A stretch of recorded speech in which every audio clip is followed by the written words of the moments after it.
What up, world? GeekCypha Yo. here on this windy of well, if you're in the Montreal, you're windiest of days. Things Windy, rainy, just all of it. Cows are flying and hitting people here. I remember in a Facebook group I'm in, I think he's a little bit more south in the States, and he was like, "Be safe, everyone," and it's like a hurricane going on. I was like, "Oh, so we're probably getting the tail end of that." Oh, 100%. It's freaking Skinny's joining us because he went to go save his garbage pail or something. No, I already had to do that. The kids slide, right? Like the kids slide. Like the neighbor of 2 houses down. It's like, hey, your slide's in front of my lawn. All right, so bring it to my house. Be like, what are you talking? The time you take to text me or my wife, who like anyway, nope, not today, Satan. Nope, not today. Not today, Satan. Not today. Not today, Satan. Speaking of Satan, Diddy. Woo. Oh, there you go. I just want to jump in on you that. guys. Go. Hey man, you want to sprinkle a bit of context? Public enemy number one. Wow. That's why I posted that song. That song is so bad. Yeah, Diddy's out here getting lawsuits hit with him. Dave, I mean, you guys can fill everybody in with the technicalities. I'm just saying Diddy's being, sued by a producer who worked on his last album called Love, something else, don't remember the full title, but man's lived in Diddy's house for 13 months while he was working on said album, got paid $21,000, which is not very much, but I mean, whatever. That's not a salary. Nope. And then goes on to say that he was groped from the anus to the crotch repeatedly by Diddy without any kind of forewarning. He was asked to participate in sexual relations. Apparently, this guy has like records of Meek Mill, Usher, and numerous other people. He claims to have a video of Meek Mill partaking in sexual acts with another male of Caucasian race. And apparently Diddy turns to this young man and says, "That's how things go in this music industry." Listen. This just feels like. Can I ask a question? Yes, this is the thing I don't understand. And like, look, I'm not like, whatever floats your boat, different strokes, different folks. But like, yeah. For guys who are always about like, whether you want to say punani back in the day, whatever they call it today in these mean streets, there's a lot of gay shit going around, and that's not saying 3:15 in, 3 minutes and 15 seconds in, huh? Demon. No, but, look at that. I'm not saying that in a negative way. Different strokes, but it's like for guys who used to say that things to people, like there's the flip coin of a lot of hypocrisy. And why was there all this hate if this is what you're doing behind closed doors? There's no hate. It's called cover up. I think what was it? The show Boondocks had a really big arc about a character called Gangstalicious, and they talked about that a lot. Let me pull up Gangstalicious. He had a song called "Homies Over Hoes." Do the whole man. Yeah, well, they're definitely homies over hoes in this scenario. And then it was "Do the whole man." Homies over hoes. Homies over hoes. Yeah, or are they trying to say that their homies were their hoes?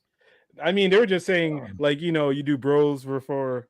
So that's what they. Well, yeah, they're doing it. That's what I'm trying to say. They be doing it. That's what Gangstalicious. There's nothing wrong with that. Like, we're a Seinfeld episode. Right? I want to make sure my comment before was just because that's what people used to say, and it's just really funny that they say that and then these things happen. That was just to put context from my comment before. I perfectly am very happy with the LGBT community. You guys are awesome, but it's just funny how these hypocrisies of these people are coming around. There's no hypocrisy. They were just covering up for an industry that is just wildly into doing these things. We've all heard about it. We've heard about Bryan Singer's parties. We've heard about, other little things going down in Hollywood. Hollywood and the music industry are right next to each other, folks. So I'm just saying it's a big possibility that stuff like this goes down. That's all. That's next. That's all. That's all. All I'm saying is that things like this go down. Didn't he have another song? And watch the YouTube at about 4 minutes and 50 seconds. There was a hilarious thing that Skinny posted.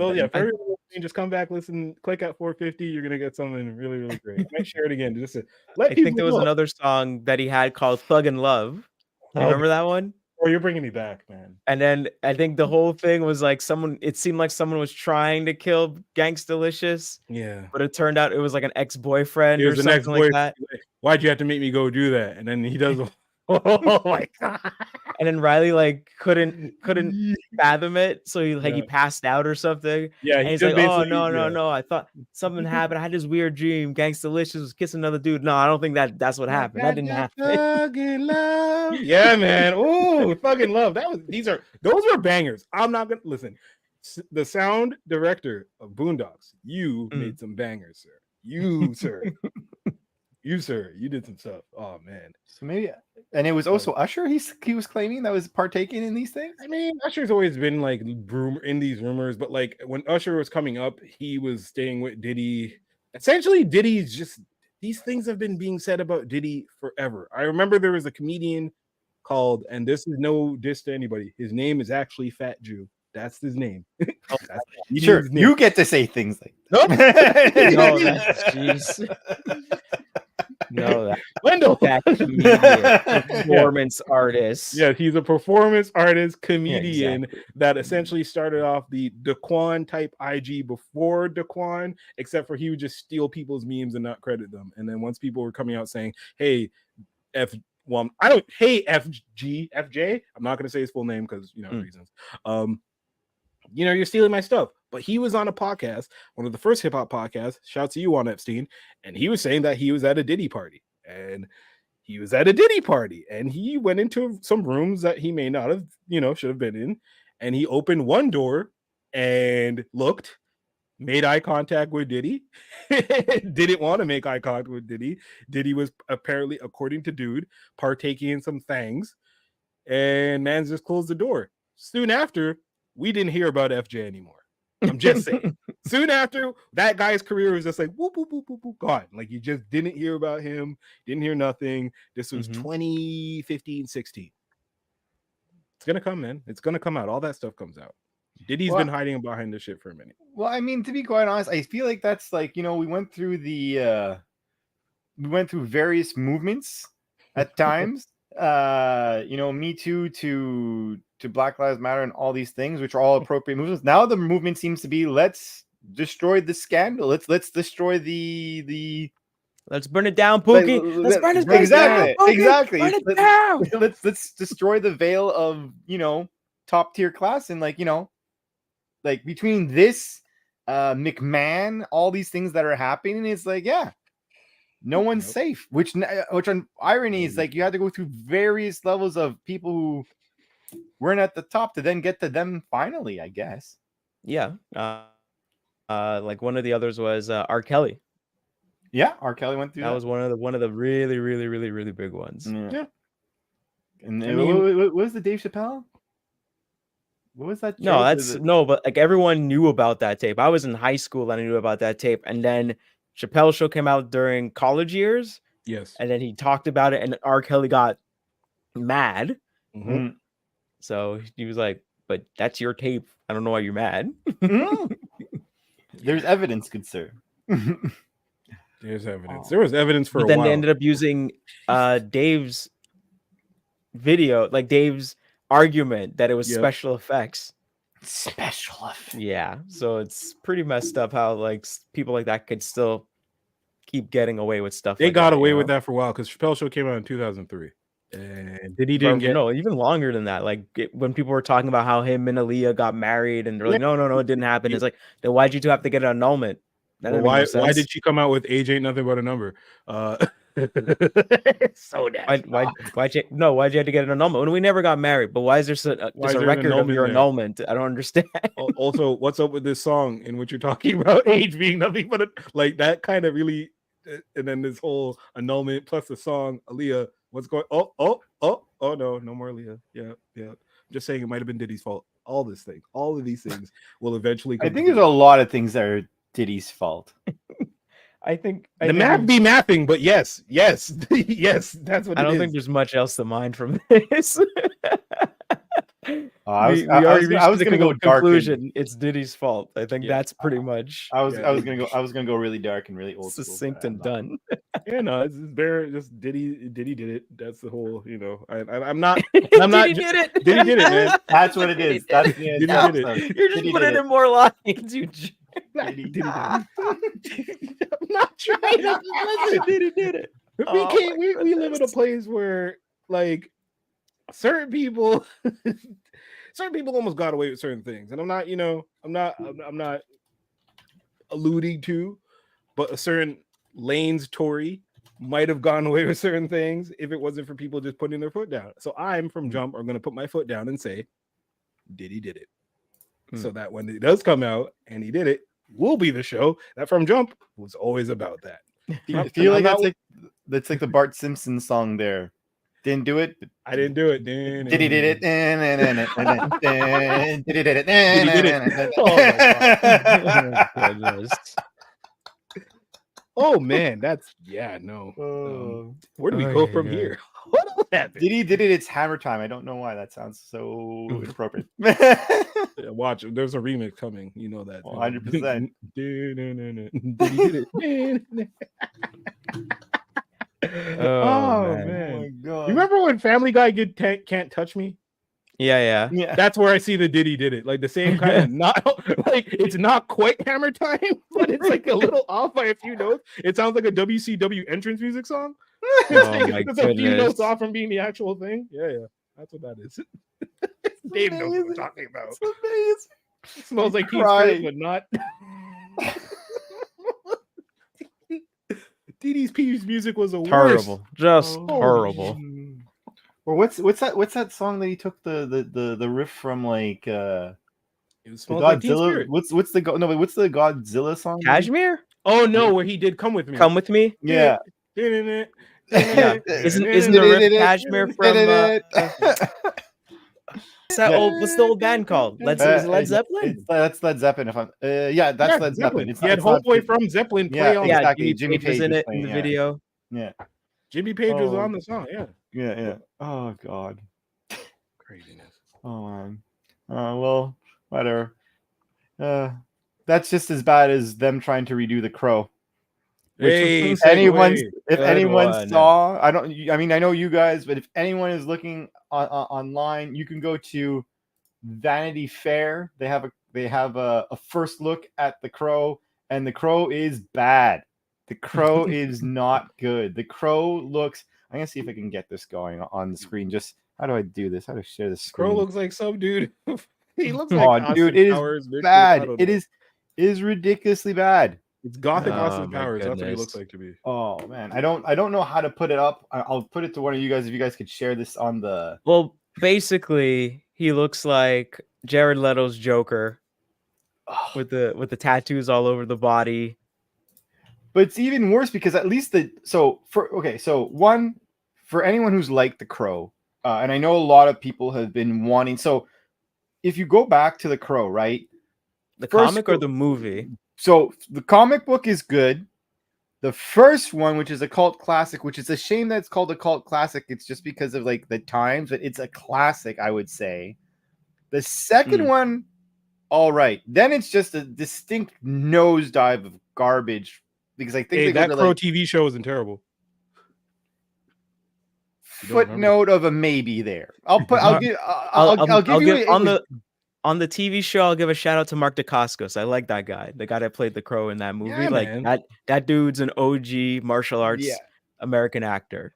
I'll give you the fact that it wasn't horrible. It made the cut of things, right? But all the other movies, like the one with the kid from Terminator, that sucked. And they went up to like 6, right? So, really? Yeah, or like at least 5, I believe 6 as well. Nice. And then now they've been wanting to remake it for a few years. It's always been in like production hell and whatnot. And they finally said, we're doing it. We're going to stay true to the comic book and all this stuff. So why does he look like El Diablo? Well, that's the thing. That's the thing. So first of all, First of all, Oh God, isn't that? it's supposed to be a rock. He's not supposed to be punk. He's not supposed to be anything. He's supposed to be like heavy metal rock, right? And you see the image of him, and first of all, a ridiculous amount of tattoos. Guy's never had a tattoo in his life. Then there's one tattoo that's on his chest, which is like an eye, which I could follow that as like, okay, the crow's eye, like sure. But there's a plethora of other tattoos. More specifically, there's a picture of a man's face on his chest. No, hold on. I'm gonna get that for you. Don't you bring it out, because I Bring it can't. up. You got to bring it out. You can't unsee that. Let me. No, you can't unsee it. So like, I'm even telling people who are watching right now at 15 minutes and 55 seconds, start going to the YouTube. Skinny's gonna have it up in a moment. Do you have it? Did I share it? I'm just clicking it, and then I'm gonna do a thing, and it's gonna be like, okay. Oh my gosh. It's so okay. I'll discuss other stuff while he's bringing it up, because it's just disgusting. But he looks like he's a punk rocker, which makes okay. There you go. So you have it, and I don't know if you could zoom in, but if you look at his left nipple, let's just say it, left nipple, left chest nipple, you have a face. Nope, sorry. And that face, you know what? That's probably the best. That's the best. Why would it go back? Oh my God. You know what? I thought it was bad at first, but I didn't know it was a homage to Jack Kirby. So now I'm okay with this. I'll bring that back. Just give me a second. But needless to say, this dude. Can we just say what the image looks like? What the face looks like? The face literally looks like handsome Squidward. That's what the face looks like. At least that's what I see when I look at that. You were 100%. You were 100% correct. He looks like not only does he look like a SpongeBob SquarePants character, but I'm gonna just the image where the face is. I mean specifically. Yeah, but then, oh God, one of the eyes is this guy's nipple, and first and foremost, let's just be honest, and it's crying like too. It's crying. Like so the nipple is lactating via the tattoo. That's step one. This problem. Step two, if you're going to actually talk about the actual tattoo itself, the nipple is distinctively larger than the other tattooed eye involved in it, which is just hideous. And then after all this, it looks like this guy he looks like he's a punk rock garage guy from back in the 90s from London. And furthermore, something that I find hilarious, I'm going to find the exact quote. The director says, well, 1 second. What else has that director done, by the way? I'd like to know what else he's done. He's done Ghost in the Shell, the live action Ghost in the Shell. So that's not helping. This ain't no good. What else has he done? What else has he done? He did Snow White and the Huntsman. Not helping. All right, I don't need to go any further. Those are enough criteria of crap. That's the one with the girl from Twilight. It's Hemsworth. No, it's Hemsworth. I don't know if that girl from Twilight's not one. Yeah, there's Okay. So this is what the director said. That look was me in the 90s when we were squat raving in London, mixed with some modern influences like Post Malone and Lil Peep. Now let's just Lil Peep. So let's just talk about that for a second. This comic book, this character has been bathed in heavy metal since day one. It's always been heavy metal's hardcore rock. And your inspiration so far is you going to raves in a punk rock in a punk mentality, and your other inspirations are rappers. If you don't see what you're doing wrong, sir. No, Dave. No, Dave. But hold on, 10 minutes. Go on. Little Peeps are just tatted. Like I will. Okay, while you go on, I will get a picture of Little Peep because I understand where they're coming from in this perspective.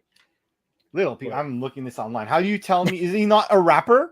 He's a rapper, but the rapper standards of those guys, they don't look like Little. First of all, Little Peep passed away. He was like one of those, SoundCloud rappers that is really, really fully known. But if you're saying that this guy is inspired by Little Peep, once I show you a picture of this kid, then you're gonna be like, oh, okay. Remember, he says Post Malone and Little Peep. I just looked at it. Yeah. I stand by my previous statement. This is not what you're supposed to be. If you want to have any type of if you want it to be something more metal rock, which is what it should be, you should be going like, especially for this genre, Metallica. You could go what's it called? What's their names? System of a Down. There's so many other people you could be, and that's just a small range, right? Like I'm not fully getting there, but this emo punk. So that's what I was gonna say. Yeah, but I think the problem is that, let's see, the Crow comic book. How long ago was that? The Crow 1980 something. Yeah, so 80s.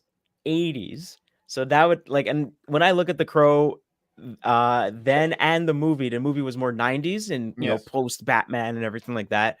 That's 90s. I get a more goth like rock vibe, and the state of rock now, it's not as popular as it once was before. It's very, very small.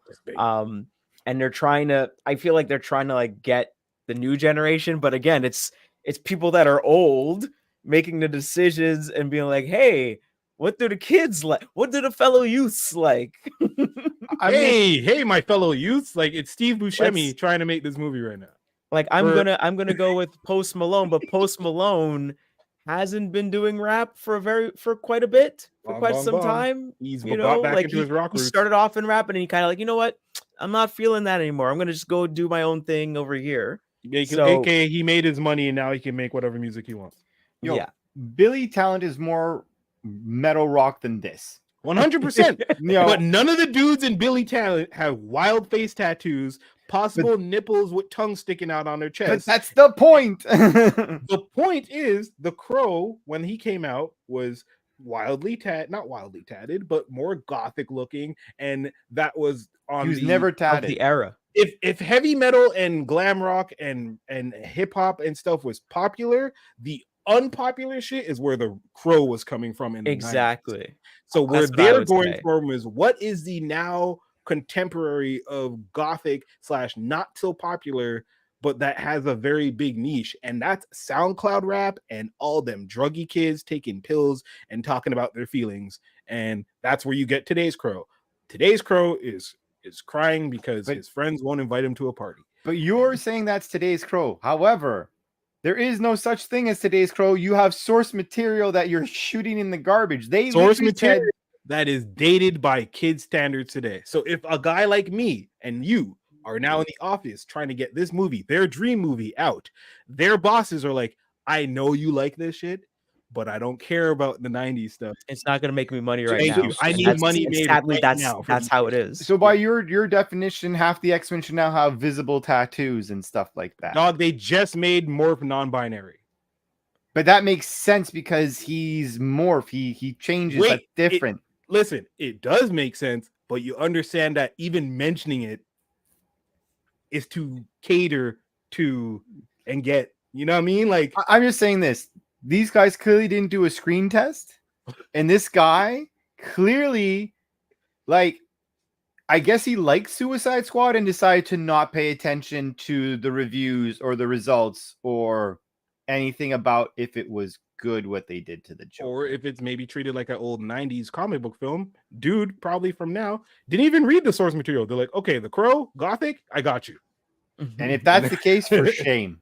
Yeah, because it's like, I know, like, it's really, I'm sure like the creator is not paying attention to this at all or anything like that, because I know he made the comic The Crow out of like grief that his then girlfriend passed away in a car accident. So it's like a big emotional thing that he was doing, and he put it there on the page and everything like that. This guy looks like he might have OD'd at a concert or something. This guy did OD at a concert. That's how he became the Crow. Oh shoot. So suffice to say, like, yeah, I mean, I don't want to see, I don't want to see Sting come out looking like this. There'd be a sad state of affairs if I see Sting. I'm so happy he's having his retirement match before. I would rather see Sting play this role. He's retiring this weekend. Have him come back as an actor and do this instead. Because the closest he got to was the Joker with Joaquin Phoenix, right? Yeah, he did a he did do that face paint, and then he went back to the Crow face paint. But Like if he did this and you're just all just be like, no, why? Don't. Sting's sons got into wrestling and they started doing this, I'd be like, go away. No, please no. Please don't do your own thing. But you know who might do, oh, okay. Dave, hear me out. Go. The guy, check this out. The guy who made this crow look like this is an AEW fan. He sees who Sting's playing with now. That's Darby Allin. This nigga looks like Darby Allin. It really does. It's 100% Darby Allin. So that when Darby Allin goes and changes his gimmick, watch. This is he's wrong. When Sting goes away and retires. Okay, I know who you're talking You about. see what I'm saying? When Sting goes away and retires, and he's done, Darby Allin might get brucked up by the Young Bucks or some kind of craziness. Watch, he'll come back looking like this.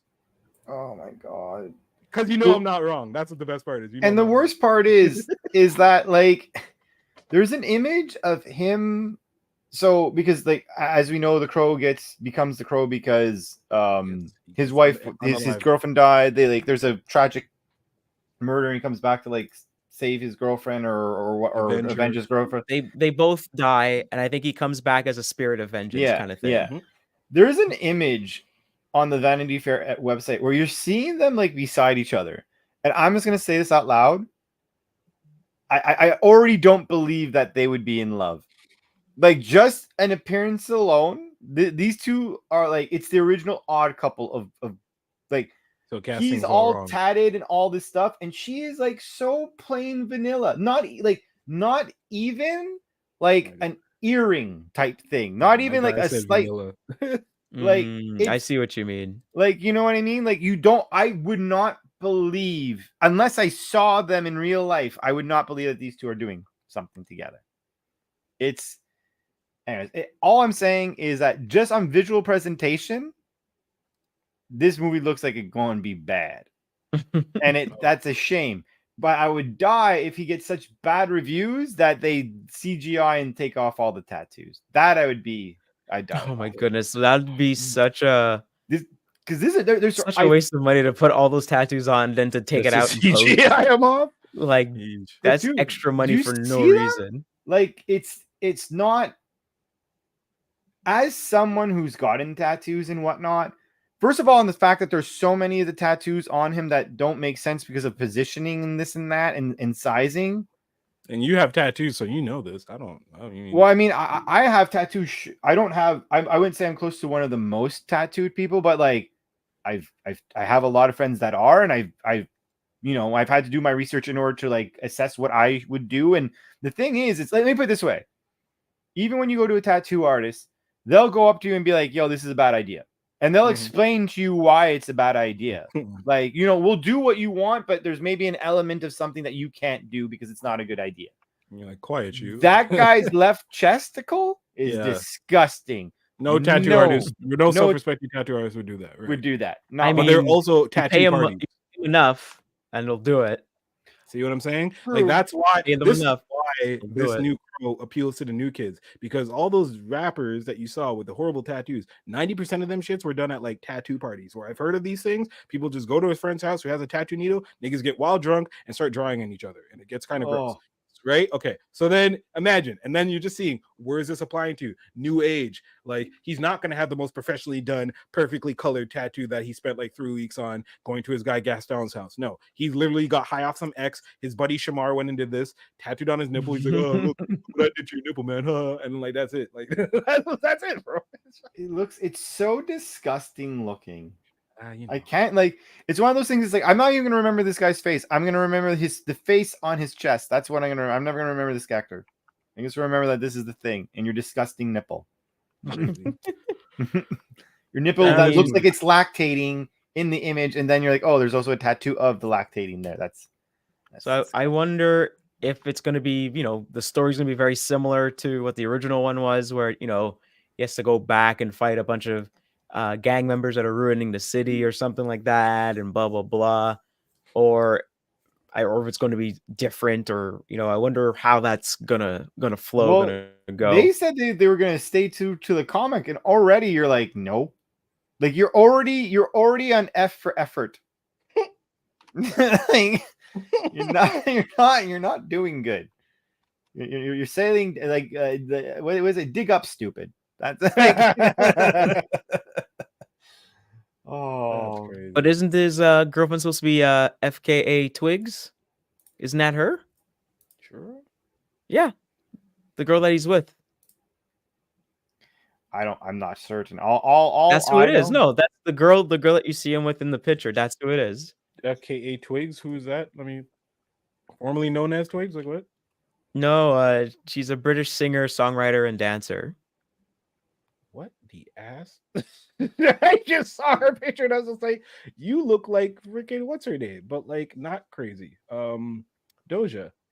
That's wrong to say that, but she has a very Doja vibe to her. But you see, yeah. Listen, the girl was born in 19. She's from the UK. She's born in 1988, man. Dave, this is not your crow. This is the new crow. This is no one's crow, Skinny. We are old. I mean, I never cared for the crow. Passed us by. I didn't understand how he worked. First of all, no superhero is going to come back from the dead and start running after people wild. Actually, no, he wasn't shirtless. Sorry, he had like a full suit. No, he had a full black. Yeah, full black thing. thing. He's just really. I wasn't really even skinny. sure. You see, that's why I didn't love the movie, because the movie wasn't even like, hey, what are these guys' powers? Whereas the show kind of fleshed it out. The show was like, okay, he's gonna come back. He's gonna help some girl in some random town, like the littlest hobo. Whenever you see a black crow, you're like, oh look, the crow's here. Like the show was great and it was on space. The show made sense. The Isn't movie it called City of Angels? Yes. or Yes, something City like of that. Angels. Yes, Something yes. of Angels. That City of Angels and Just that off the shit dome, made- people. off the dome piece. That shit made sense. Oh, Not this movie. I don't know. Ugh. Nah, man. Yeah. Oh. No, wait, hold on. I think this is the movie. Is it? No, City Crow of- was a sequel. That was a sequel, City of Angels. No, wait. Was there two movies? City of Angels was the movie, I think. David S. Goyer, screenplay Okay, by Crow David S. TV Goyer. show. It sequel was to Crow the 94. series.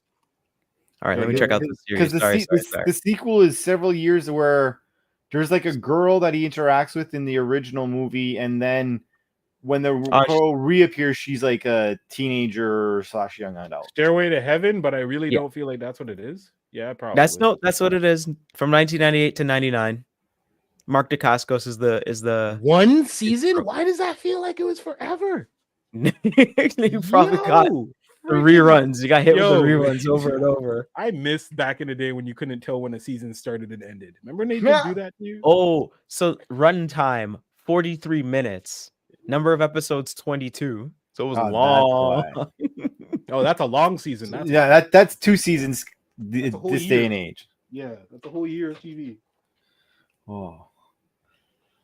Anyways, let's pivot. I don't want to see this. Someone hit me with something. I'm gonna pivot real quick because I don't have the song for View to Right Thing, and he did tell me which song it was, but I'm just gonna kind of do a little old school. I watched the first 43 That's minutes. the news, actually. You did. This isn't. I mean, we're close to. Okay. Don't need a nitpick.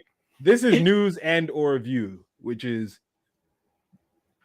the Vince Staples show was a tease, and it's Atlanta Light for 5 episodes. I understand what you're doing, but for you to advertise something so huge and give me something so good, and that was the 3rd episode of your show, you could have done a little more. But I understand why you did that. Now, The Last Airbender. Wow. You see what happens when budget and proper people are behind shit? And you know what? I was gonna add, if that's cool. There was so much worry about that show coming because they lost the original writers from the original show were initially tapped for it, and then they left, which caused a lot of concern because they're like, oh, this is gonna go to shit. Yeah. And then I saw the commercial. I'm like, okay, this is great. And I shit you not, I went with my buddy Chris. We were gonna binge watch. We ended up binge watching 6 episodes. But right before we did, like his girlfriend was going online. She's like, I don't know if you guys are gonna want to watch it because I'm just reading these bad headlines, which have to be clickbait because I've watched the whole season. That is one of the truest adaptations. Truest, yeah. I was about you're talking about source. This is the opposite of that Crow. This is the complete opposite of Crow in regards to that. It is like I'll even say it this way. I'll say my nitpicks first. Some of the dialogue was a little robotic, but the only reason why is because they were trying to stay true to how they were talking in the animated series at times. Yes. So it didn't maybe translate the best. but that didn't take away. The girl who plays Katara could have acted better, sure. And then the only other nitpick, I wish they would have done the airbending in a better representation, in the sense that the movement and what they were doing was good. But like when you're watching the animated show, you're seeing, like, example, he makes a ball of air, you see the ball of air. Okay. Whereas when he does a ball of air, let's say it's in his hands, yeah, you will see him doing what he's supposed to be doing, but you're not. You might be seeing wind go around him, but you're not seeing the ball. See, Like, I it's respect too that. real. I respect it because it's air. Yes, It's but too real, I guess, and it's you a need smidge more visual, Well, I would have said, like, just make more dust, flair. put a bit of dust particles so I could see it a little bit. That's all. Because, Yeah. example, there was one scene where Aang does his infamous, where he makes an air ball underneath him and he like uses as like a little cart or whatever. Yeah. He did it on the ground at one point, so the ground dust came up and you could see the air ball. And Yeah. I'm like, I wish you would have done something like that, just because all the other bending was so not like, first of all the actual acts and fighting and how the fights were and how they were using their powers, all great, but the actual visuals of all the other bending was so spot on that you were like, this is amazing. So that was the only, but again, this is stupid nitpicky, right? Yeah, Like, this guy was on his nitpicks, right? I haven't heard Yeah. one yet. So and straight up, like everything else was timing, pacing of the show was great.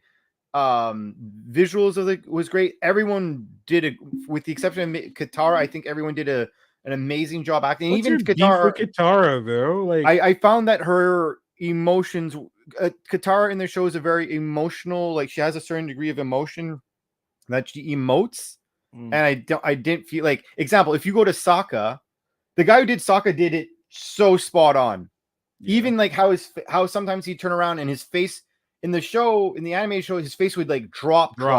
And how he was able to act and make his face like, well, because I like, honestly, you know, to get into Sokka, because that's who I was going to talk about when I figured the show was really good. I'm like, oh, y'all really just casted a nigga that like legit has the same face shape as the cartoon. Like, Yeah. you didn't even, the guy's nose is the exact same as Sokka. And I was like, how'd you guys find someone with a triangular nose like that? Like, where did you?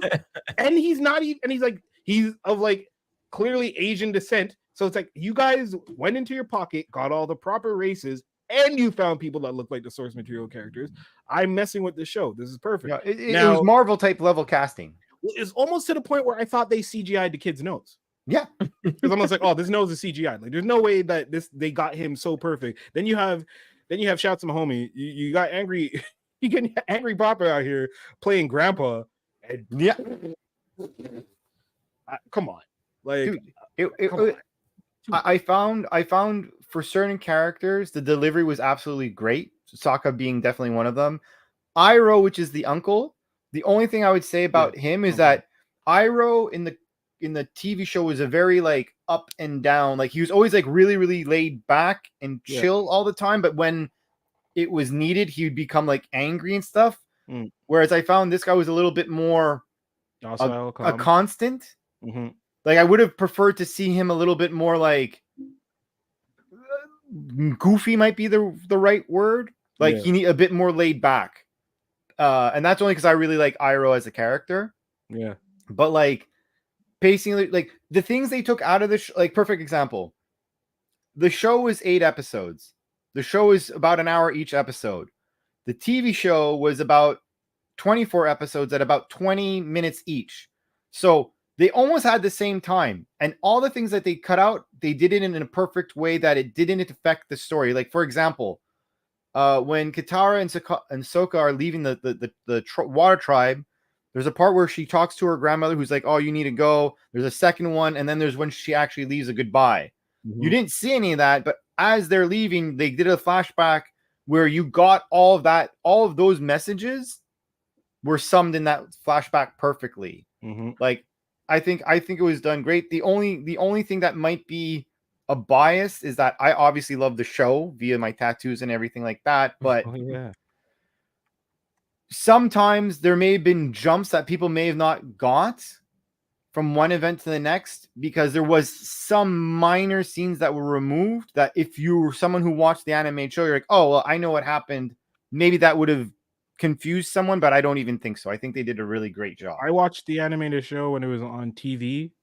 I don't remember everything. I didn't even finish it, and I'm happy. I'm happy that I'm going into this like that, because what I do see, I'm just like, I remember that. I remember that. I remember that. And then the things I don't remember, I'm just like, all right, cool. Yeah, that works. like to me, it's the little things that I want it to work. Appa looks like Appa. I'm good. Yeah. You mean? Yeah. That's like Momo looks great. Right. All the aesthetics. Is the aesthetics good? Hey, you guys are wearing the same parkas that they were in the show. Earth Kingdom looks like Earth Kingdom. As long as Homegirl's blind, bro, I'm good. Yeah. Y'all can do whatever you want. Even to like bracelets and necklaces, it's ridiculously accurate. Like there's with the exception, the only time it's thrown off, it's because in a human world you can't do that because you're taking something from an animated drawn thing. You know what I mean? Yeah. And like, I mean, it's not necessarily spoiling because, like I said, they're doing. If you ever watch the show, like I guess minor spoiler if you never watched the original show, but like the last episode of this season is so ridiculously accurate to what happened in the last 2-3 episodes of the last show. From like there's an ocean spirit that comes in, like how they destroy things, like just so the does series. this show end? Does this 8 episodes end as season 1 of the cartoon or no? To such a ridiculous point that like the after credit scene is the same. Okay. I guess it's called book. Didn't they call this the season? Yeah. Like this is book 1 for sure. Like it's very clearly. Bro, but book 1 in the cartoon is like 22 episodes. How do they do that? Well, each episode here is 1 hour. And bro, I sat there. Yeah, I sat there last night, tired as hell, like tired, 2:00 in the morning. And I was like, let me turn this on. And I sat for like 43 minutes being like, yeah, this is super good. How is this still on? And then I'm like, oh, there's that much time left? No, I can't do that. But like, it was good to the point where I just sat there tired as ass, but shocked because I'm like, this is what they should have done. Whoever did the movie, M. Night Shyamalan, yo, shame. Yeah, watch this and just stay shame. Let me put it this way. For Marvel listening, do this with the X-Men movies. Go to the X-Men thing, go to the animated show, and just do this, please. That's a whole other thing. I'm not even because like Aang and the Last Airbender is to me a perfect cartoon. It is. X-Men the animated series is by far not a perfect cartoon.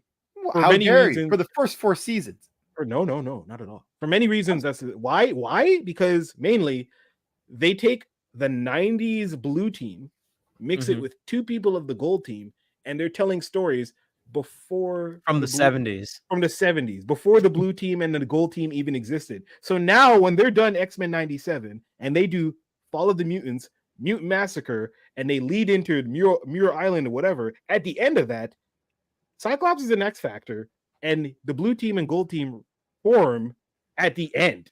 So what are they going to do at the end of 97?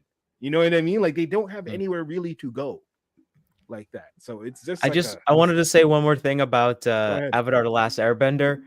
Shout out to Ken Leung as Commander Zhao. Yeah. Or Yao, sorry. If people that don't know him, go and watch Rush Hour 1. That's where he's from. And he says, go wash yourself. Go wipe yourself. Go wipe yourself. That's a real one. Yeah. I was on my Facebook, and someone's like, "Oh, that's where I knew him from. That's where I know him from." He killed it. Actually, he did. For Zhao was done excessively. Honestly, like I said, other than those few nitpicks at the beginning, the show is like it's borderline perfect. Other than those few things that I said, that's good. And like at the end of the day, like the only thing like I remember because my partner was near me when I watched the last 2 episodes, and she's like, "What? Like you look so happy yet so concerned at the same time." I'm like, Netflix better not pull a fucking Netflix. They better not fucking like. I want to see book 2, and you better finish it. You finish the story. This is Cody Rhodes. You have 2 more years. Finish the story. I want you to finish the fucking story.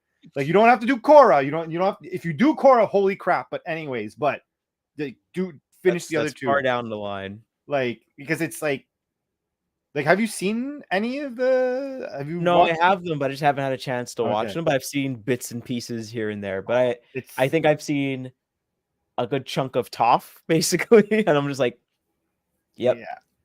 Toph's the best. And then also in Korra when she shows up again, spoiler. Yeah. Yeah. But like, it's like this show, like, let me put it, this is the only time I think I'd ever say this about a show. Mm-hmm. In regard, at least in regards to season 1 of both shows, of both the animated and the live action. Right. There is no right way of watching them. Like, you know how you'd sometimes turn to someone and be like, no, like, example, if someone came to you and said X-Men animated series or like the Fox X-Men, you'd be like, no, watch the animated series. Like, you know, like screw that if you had to pick the two. Watch the Fox one, and if you want to get a taste of the movies, watch X-Men Evolution. Yeah. But this is one of those ones where it's like, and jump from that and then watch Wolverine and the X-Men. But this is one of those ones where it's like you do no wrong by choosing one or over the other. You choose. Okay. You have no wrong. It's quite good. I know. I saw someone on YouTube who usually does like a lot of like he watches a lot of like CW shows and stuff like that, and reviews them and stuff. So he never seen any Avatar: The Last Airbender or Korra, but he's like, I feel like I've seen everything because I've seen a bunch of memes, I've seen all the like clips and stuff, so it feels like I've watched the whole show that way. But I think his little gripe about the actual show is that sometimes it feels like the actors are kind of talking to the camera as opposed or talking directly to you and exposing like, you know, just blah, blah, blah, like, you know, saying everything to you as opposed to them showing a lot of what they're talking about. And I think he feels like the maybe not necessarily the acting, but maybe some of the dialogue is a little bit stilted because, you know, in animation it's a little bit, you know, you have to be like, usually you can record the conversation first and then you animate around the interaction, and then you can get like little extra stuff like that. But sometimes in live action it feels a little bit weird when you do that, so like some of the cut jokes kind of don't land maybe as well. Well, that's what I was saying. Like that what you're describing is what I was describing as like some of it may have came off like a little robotic a little bit, because there's that right. They like I said, they did, and that's where it's like you could almost say they followed the source material almost to a fault, but like I'm perfectly fine with that fault. And like and then some people, like I won't lie, one, and I know I boasted about him before. So first of all, the guy who does Aang, great job. The guy who does Zuko, great job. But the guy who does Sokka, his delivery of Sokka's comedy, because Sokka is usually the comedic relief in the show, in the actual show. His ability to like recreate jokes and the timing and stuff, like there was like at least once an episode, there's a moment where he talks, and I'm instantly brought into like, it's almost like there's a flash of the animated series in front of my eyes. Like that is so how ridiculously good and accurate that he is. Like he just has like these reactions, and like other than like, you know, when there's those animated moments where they kind of like put their arms out in really weird ways. Other than doing that, than doing that, you're like, wow, like just wow. Even there's the timing's so good is that when they go to I think the city's called Umashu, which is like one of the rock cities. A running gag, and I know it's in a lot of memes, is that there's a guy who's trying to sell cabbages and he always gets screwed with. Oh, like his cart always gets his cabbage stand, or it gets lit on fire or anything, or like something falls and whatnot. And they even timed those jokes into the show that were just like even one of the last scenes in one of the episodes, which is like, it even happens in the actual show where it's like Aang and one of his old friends, because one of his old friends, like he meets an old guy and he's like, oh, you're crazy. But then he realizes like, wait, no, you're my friend when I was a kid. You're still alive somehow after being asleep for they do a thing and they crash something. And the guy's like, my cabbages. And they do that in the show, like perfectly. Absolutely. Like it's like, I was nerding the fuck out. I sorry to swear, but nerding absolutely the fuck out on this show. Like I was going crazy with the show. Okay. But what have you been watching? Hit me up. What you've been doing? I started watching an anime called Yasuke, which is a Netflix anime. Came out a few years ago, 3 years ago, 2021. It's a Japanese American original Netflix anime, and it's loosely based on the historical figure of the same name, which is a African who served under the Japanese daimyo Oda Nobunaga during the Sengoku period. So it's fantasy, historical fantasy kind of thing, loosely based on his story. The executive producers are LaShawn Thomas and Flying Lotus.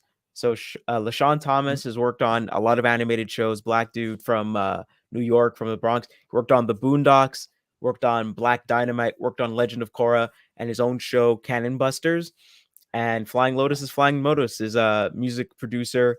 And so to me, when I only saw the first episode, but the vibes I'm getting from it is definitely like Afro Samurai kind of deal, like where I think RZA did the music for that, and it was executive produced by Samuel Jackson, who also played Ninja and Afro Samurai. But it's looking good. It's really interesting. It's really fun. I want to keep watching it, so I just kind of started watching the first episode not too long ago, and I want to keep going and finish it. It's only 6 episodes long, pretty short, and I think the manga is only 2 volumes long, I think, if I remember right.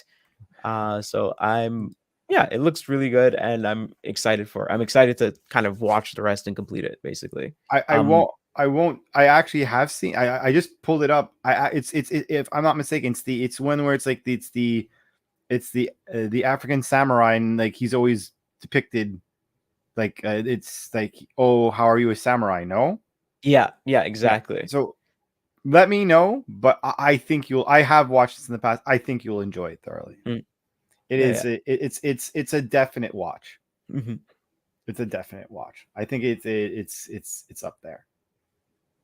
Yeah. And there was another one there was actually a show I wanted to suggest to you. Mm-hmm. I want to say it was like Blue Ninja. Someone told me it was a new one on Netflix. Is it House of Ninjas? Yeah. Live action? Mm-hmm. Yeah. So basically, I guess it's like a family that they're ninjas, and they kind of like, went into retirement. They stop what they're doing, and some I guess terrorists are coming back, and they're like infiltrated the government and everything, and they want them to come back as a family to come in and find them and take them out, kind of thing. Yeah, that's super new. I want to watch it. I saved it. I just haven't had a chance to watch it. There's too much stuff to watch, and the weather was getting good until tonight, but going out and seeing people, but yeah, like I'm interested in seeing that. Like I saw a bit of it, and I was like, ooh, I saw the trailers for it, and I was like, that looks really good. House of Ninjas, I remember it. If I remember, that's the name of the show. Another thing I would suggest people to watch, because it is also in its final season, Bad Batch. It's in what's it called? It's season 3. They have 3 episodes out so far. Not sure where they're going with it. I have a sneaking suspicion that the characters themselves won't live throughout the season, only because in Star Wars, like I know a lot of the clones, I think most of the clones get killed off, but the first 3 episodes were really good. They've been teasing that maybe one of the characters that died last season might not be dead, only because like they have like some flashbacks when they're doing the recap of the first episode, but you never know. But it's hopefully gonna end off well, because I found Bad Batch, like, whereas you have Clone Wars and Rebels had like a solid foundation for like Clone Wars happened in the Clone Wars. You have all the Jedis and whatnot. Rebels answered a lot of questions between like a certain period, where Bad Batch is kind of like, it's set in a period of time in the Star Wars verse, but like not necessarily a lot happened at that time, because like when Vader takes over and like everything is like, that gap between Vader and then like when Luke is found, it gets a little quiet, let's say. Right. So I'm not for that being said, I've really enjoyed the last 2 seasons, especially the first season. First season did it really well. The second season was not as strong, but still a good season. Season 3 is keeping up the par. So hopefully that will end up being well, I mean, like it's gonna be better than whatever that crow thing is gonna be. I have to do one more. I have to throw that trash pile in the bus one more time. You don't have to worry about it. You don't have to worry about it. Well, I'm worried that it's gonna be made at this point. Jesus. Well, it's done. They already got images. They already got their 2 leads. Oh, I don't want it, Wendell. I don't want it. So I guess we're moving on to the Geek News and Rumors. I got it, I think. Figured it out. I think I may have clicked it a little early, but I was just too excited by the fact. I didn't hear it. I didn't hear it on my end. Oh, you didn't? Well, I heard it on my end. I'm hoping that it went through the. I hope it went through the stream. Not much to go on in regards to news. We got Naruto movie in the works with Destin Daniel Cretton writing and directing. I'm not sure what he is a part of or what he has done before. He co-wrote and directed Shang-Chi, Ten Rings, and I don't have anything else. But again, Naruto, there seems to be a trend here. What was it? What was that? One Piece, Last Airbender, now Naruto. So like, I think that maybe this is the new Marvel. This is the new Marvels of what's going on in the world. I think they're maybe. I mean, fingers crossed, they're finding their stride with doing live action animation kind of thing. Because I mean, the last time we did anime TV show was what was it called? That didn't do well. Cowboy Bebop. That was it. Oh, jeez. Yeah, but did that not do well, or was it that Netflix pulled the Netflix?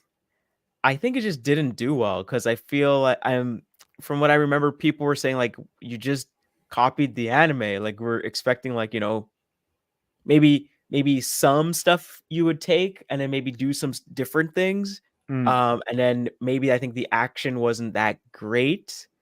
And then also there was some other added stuff, but from my understanding, like it just didn't do well because people didn't care. So it just kind of fell over. Another bit of news that's a little bit hot off the press. Apparently, Teenage Mutant Ninja Turtles Mutant Mayhem 2 has a release date and is It's coming out in 2026. So that's interesting. I haven't seen the original, the first one yet, but nonetheless, it's good to see that's getting some more hype. That's also following the trend of the whole Spider-Verse animated animation style.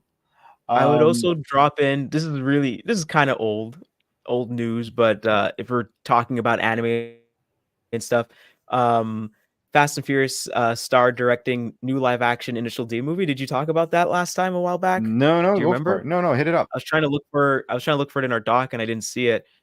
So Sung Kang, who plays Han in the Fast and Furious set of movies, he's looking to bring the live action version of Initial D, which is a manga and an anime about drifting in the Japanese mountains in the Toge to live action in North America. They've already done one, a Hong Kong film some years ago, but they're going to be he's hopefully going to be doing this one. So I hope it makes it. I hope they keep that that spirit that they had in Tokyo Drift, where they're like, no, we're gonna actually use real cars. They're gonna actually drift for real. Oh my gosh, that whole franchise. It's sad how much it's about cars, but there's barely no real cars in it with what they do in that show, in that movie. It goes from street racing to G.I. Joe, basically. To NASA. G.I. Joe, Thunderbirds, Captain Scarlet, any of those like action adventure where you're taking your toys and you're doing crazy stuff with them. Hey, you know what? My toy's a spaceship now. You know what? My car, it's a robot now. That's funny. Another bit of not so great news. PlayStation to lay off 900 people, closing London studio in its entirety. All regions and several studios, including Naughty Dog and Insomniac, impacted. Kind of shitty. Kind of surprised. I thought out of all the things, I thought Sony PlayStation specifically was doing good. They've had very solid sales and solid releases. I think a lot of the stuff that they closed down was a lot of the games as services stuff. So, and also like it just across the board, a lot of stuff is they're laying off a lot of people. Excuse me. And a lot of stuff like that. So a lot of it's very tough out there for in the video game industry, in the tech industry in general. So yeah, very, very somber, and telcos as well. So it seems to be like that type of, I don't want to be like that, but that type of quarter, maybe not true. Now, I know Japan entered into a recession, and I think same with the UK. So that R word they've been talking about. Well, I mean, COVID had to catch up at some point, right? Mm-hmm. So I guess that. Then some well, not necessarily last minute, but like some also somber news. Unfortunately, in the wrestling world, Virgil / Vincent / what was it? Was it Money Train? I think his name was also. He unfortunately passed away today, which is a little sad. As well as in the comedic world, his name is Jerry Lewis, I believe. Sorry, Richard Lewis. Richard Lewis of many comedic fame, was very prominent in 80s and 90s comedy films. Also big in Curb Your Enthusiasm. He unfortunately passed away as well today. So condolences to their respective families, and prayers go out to them. Rest in power. And I think that's it. You got anything to? It's another show, another wrap up. Jaws, anything to say to the people before we bow out? I would say check out Transformers Slag and check out the Toy Armada podcast on YouTube, and see you out there and be safe. Yeah, same. How about you, Dave? No, I doubled down on those sentiments. Keep everyone keep everyone in your minds and your hearts these days. It's everyone's whether it's the layoffs that are happening, or unfortunately people going away. Try and keep each other up. Try and keep each other positive. And we'll be back for another one next week. So yeah, peace out. Peace. Take care, everyone.